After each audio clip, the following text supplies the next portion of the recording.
He mentioned a while ago about the unemployment problem.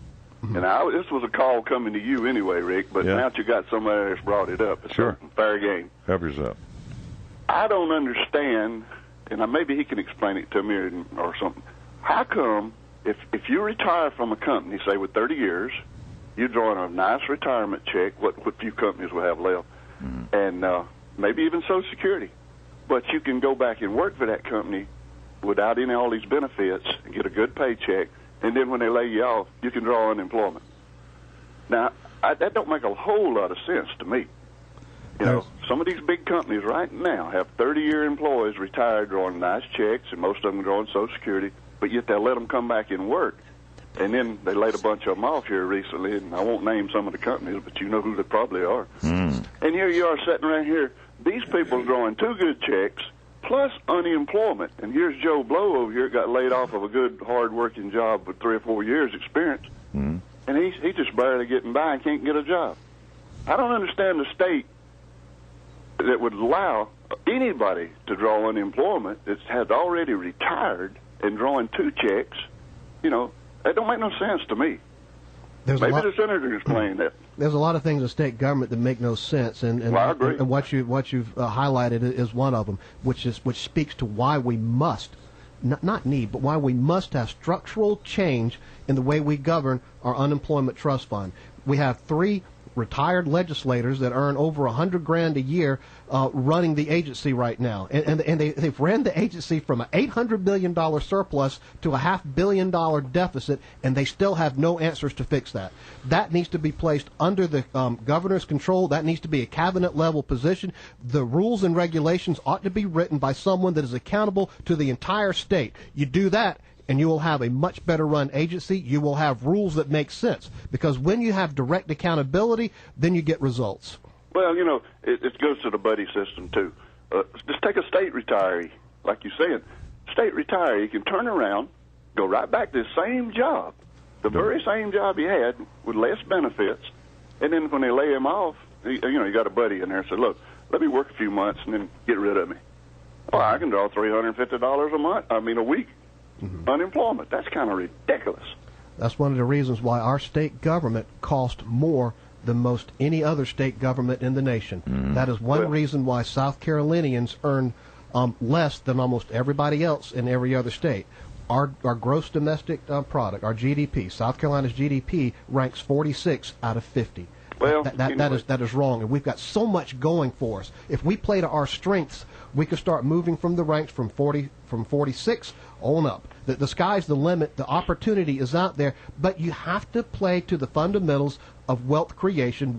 And understand what makes a country and a state wealthy. Because if you don't do that, if you don't recognize those economics, then you can also take a wealthy country or a wealthy state and make it poor. Well, the people that's down there now, including you and Kevin, need to start these changes. Actually, these changes ought to have been started years ago, but start these changes before we worry about next year's election. Get these changes into work. Many of these changes. Look at the money you could save down there by not paying all these people this extra unemployment. You're not unemployed when you retire, I don't think. No, many of these changes we've been trying to implement for several years. A lot of the policies that I'm speaking of are actual bills that I've introduced and tried to push. But being 1 out of 45 is still 1 out of 45. Being the governor, I'll be 1 out of 1. That's true. Well, I appreciate it. And any help, whatever, and we'll help you out. Thank you. Thank you. Good morning. You're on the air. All right, good morning. I'll ask a question right quick and get off there. Okay. All right, when I had my business, I paid what I considered all the unemployment tax.